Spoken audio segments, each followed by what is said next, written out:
Si Pinatix, pag-usapan muna natin itong si Harry Roque. Kung si Amy, mga kababayan, nung dumikit sa mga Duterte, natutong maging uto-uto. Si Harry Roque, natuto rin maging uto-uto. Kaya lang, mga kababayan, mas malala. Yung kanyang pagiging humanitarian, yung kanyang pagiging abogado ng human rights, mukhang nawala na. Yung law professor, mga kababayan, na noon ay tinitingala, ngayon naman, mga kababayan, away kalye na ang gusto. Kaya itong si Akla, Harry Roque, nahawa na sa mga DDS. Gustong makipagsabunutan sa kapwa akla, mga kababayan. Kakahiya! Ito, tingnan nyo yung pinagagawa ni Harry Roque. Ay, nako. Grabe kayong mga DDS.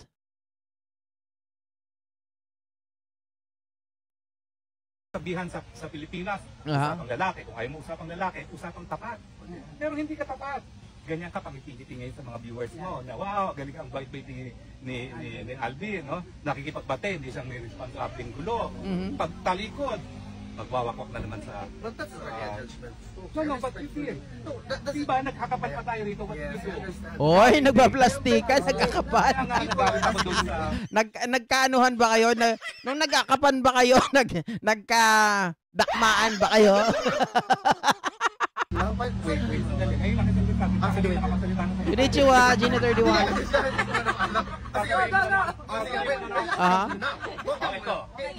Usapang tapat. Ihamon ka nung last broadcast ko. Ulitin mo ang hamon mo. Ulitin mo. Meron ka ginamon ka sa akin. Ulitin mo ngayon ang hamon mo. Ulitin mo. Bakit kasi ganyan ka? Pag nakaharap, ngingiti-ngiti. Pag nakatalikod ko, ano nung sinasabi? Let's wait. Ayan, lahat kayo na nanonood. Ulitin mo ang hamon mo nang ikaw ay naghahamon on the internet na hindi ako kaharap. Ako ba nagsasalita ako ng anything na hindi ka kaharap? Ulitin mo ngayon. Hindi ka naman talaga, nagsasalita ka naman talaga ng anything na hindi nakaharap yung kaaway mo eh. Mga kababayan, although ikaw ay nagsasalita, sabihin natin, nakaharap siya, di ba, pinapanood natin through social media. Nasa ibang bansa naman siya.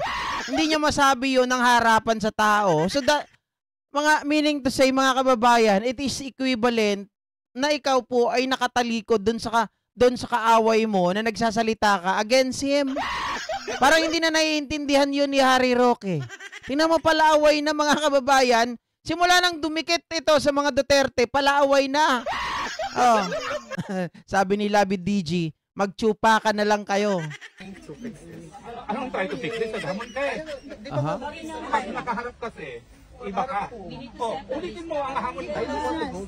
Ano ba yung hamon mo? Bakit yun yung sinasabi? Ito pa ang problema, kapanood mo yan. Nagkakapan na kami. The following day, dakdak na naman. Wait. Ako na, okay walang tapat. Pwede na ako naman. Ako ba nagsalita? Ano pang ginawa ko?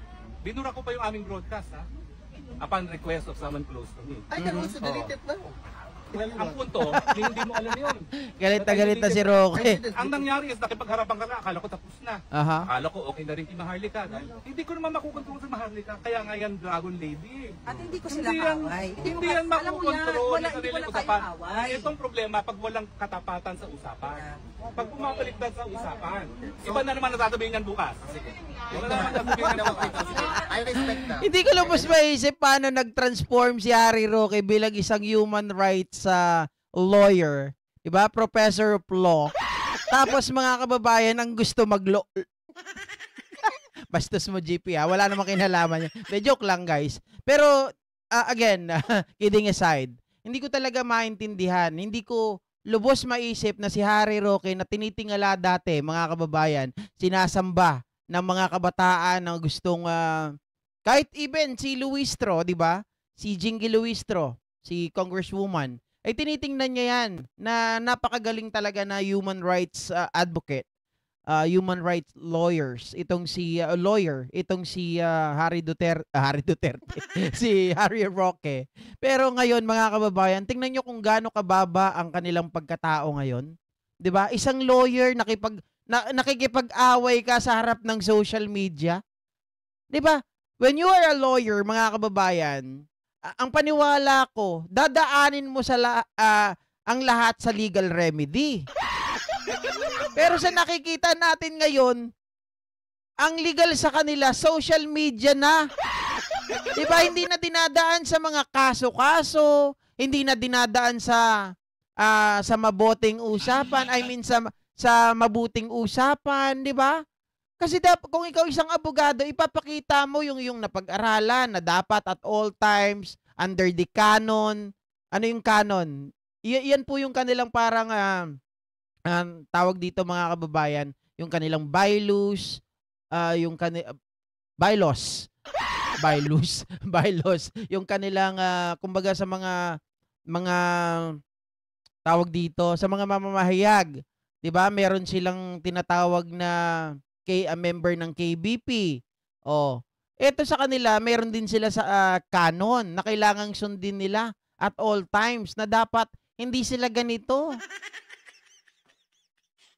Dapat at all times pinapakita nila ang professionalism.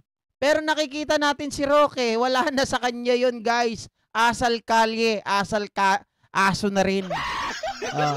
Okay na pag magsalita. Kaya ako, gusto ko lang ulitin mo uli yung hamon Oh, mo. palengkera na rin. Pwede naman tayo mag-ano. Kasi harap na ako ngayon, nandito na ako ngayon. Sige, hamon mo. Can I Aha. say something? Okay, go ahead. Sige. Diba nga, we want to fix this. Isa pa, bukod sa Duterte, nadikit kay Maharlika na palaaway. Sabi ni Ma'am Mona, dahil sa pera, Sir GP, nang dahil sa mga dotae, nakilala ni Harry ang Pogo at tinalikuran na niya yung pinag-aralan niya na dahil sa salapi, kumbaga nasilaw siya sa pera. I totally agree. Doon nangyari talaga yung transformation ni Harry Roque. Bakit kanyo, mga kababayan? At first glance, in the beginning, nakita ko si Harry Roque on how paano niya protektahan yung mga kababayan natin as a tawag dito, human rights lawyer. Tapos si Digong Duterte, galit na galit siya dyan. Ang tawag niya nga dyan kay Digong, mga kababayan, 'di ba? Ay mamamatay tao. Huwag niyo daw yan iboto, sabi niya. Pero nung siya ay natanggal bilang kongresista, mga kababayan, ng 2017, binigyan siya ng pwesto ni Digong. At the rest, history nung tinanggap niya po yung pwesto bilang pagiging spokesperson. Lahat na ng kabaliktaran ng kanyang sinasabi kay Digong dati, kinakain niya na po na parang tumbong. Okay, for what I said, Alam mo, wait wala lang. ako. Oh, sige. Sige, go ahead. Sige, go. For what I have said, okay? Just to be very, na lang, no? I am sorry for what I have said. I take everything back. I'm really sorry. So maya-maya tignan natin kung mapapatopless natin si Ronnie Liang. Bugok. Gusto ko yung yung exciting part eh. Teka, nasan yung exciting part dito? Ito yung maliit lang. Ulitin mo ang hamon mo. Na ano? Ulitin mo. Ngayon ka hinamon ka sa akin. Oh, Ano? Ulitin mo ngayon ang hamon mo. Wag. Ulitin mo. I don't want to go. Bakit Wait, kasi ganyan ka? Wait lang. Pag nakaharap, Iba. ngingiti-ngiti. Aha. Pag nakatalikod, kung ano-anong sinasabi. Let's wait. Let's Oh, Hindi po siya nag-resign dati. Arbiscara, hindi siya nag-resign. I mean, kailangan niya pong gawin yon kasi tatakbo siya bilang senador noong 2019. 'Di ba? Kaya nga sila magkagalit ni Panelo eh. Bakit kanyo, mga kababayan? Ganito kasi nangyari. Ginawa siyang spokesperson. Tapos noong 2019 kailangan niyang tumakbo. So by 2018 ata, yun, kailangan niyang mag-force resign. Kasi tatakbo siya, maiwanan niya talaga yung pwesto niya. Pumalit si Panelo. Nung natalo, mga kababayan, si Harry Roque noong 2019, ang nangyari, matapos yung 1-year ban, ibinalik po siya bilang spokesperson.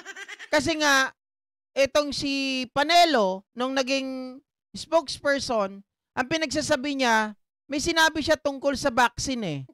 Doon sa COVID, ang gamot daw eh, nakalimutan ko kung ano yung sinabi doon. Basta may pinapakalat si Panelo na madali lang daw gamutin yung COVID. Okay? May sinabi siya doon, talagang inilathala niya yon. Nagalit sa kanya si Digong. Parang mali-mali naman tong si Salpanelo, balik ka na nga, Roque. Doon na sila nagkaroon ng conflict, kontrahan na sila palagi. Oh. Ayan, lahat kayo na nanonood, ulitin mo ang hamon mo nang ikaw ay naghahamon on the internet na hindi ako kaharap. I don't want Ako ba nagsasalita ako ng anything na hindi ka kaharap? O, ulitin mo ngayon. I'm trying to fix this. Anong try to fix this? Naghamon ka eh. Di ba nga mag-fix Nakaharap kasi, iba ka. We need to Oh, set Oh, saging? Saging ba yun? I-clarify ko mamaya. Double check ko kung saging ba yun sinabi. ulitin mo ang hamon mo. I don't want to go there. Tama na. Ano ba yung hamon mo? Wala nga, I don't want to Bakit say hindi that yung sinasabi? Okay, sige. Kaya nga, we wanted to Kaya fix nga, this. okay. Ito pa ang problema, ha? Ito ang problema Napanood talaga. mo yan. Kaya nga, wait. Naghakapan na kami. Yeah. The following day, Nang hamon ng away. dakdak na naman. Wait. Ako na, okay Walang na ba? tapat. Pwede na, ako naman. Ayaw ni Rocky ng ganon. Mga kababayan, gusto niya siya lang yun ng babackstab. Gusto niya patalikod. Grabe yan. Tama po, low level attitude. Etong pinapakita ni Harry Roque, isang mahinang nilalang. hindi yan trabaho, dapat hindi mo yan makita sa isang mga professional, 'di ba? Yung nakikipag-away ka sa kalye, mga abogado naman sila eh. Dapat yan ay dinadaan po sa isang mabuting usapan. Dapat yan ay pinag-uusap kung di talaga kayo magkasundo sa korte. Diba? Sabi ni Puting Ahas, pasubo mo na kasi para happy na si Roque. Grabe naman. Sabi ni Gina31, gigil na gigil si Akla, sa bunutan na kayo. Si Alvin of Tourism pala yan. Alvin TV of Tourism? Ano, hindi ko makakuha yung ano niya yung kumpletong channel nito si Alvin. 'Di ba? Anyway, mga kababayan, bitinin ko kayo ng konti para meron pa tayong pag-usapan mamaya. Mamaya ko na yung ibang mga topic natin. Magandang hapon po muli sa inyong lahat. At magkita-kita po tayo 6:30 ng gabi, mga kababayan. Alright, so buyers. Thank you so much. Go Philippines! Go Philippines! Go Philippines! Go Philippines! Sa silong ng araw, lupang mahalaga, tugong magiting, sa'yo'y alay na. Sa bawat pagsikap, sa bawat hakbang, ang dangal ng bayan, tayo ay manindigan. Huwag matakot, huwag panghinaan. Sa hamon ng buhay, tayo'y lumaban.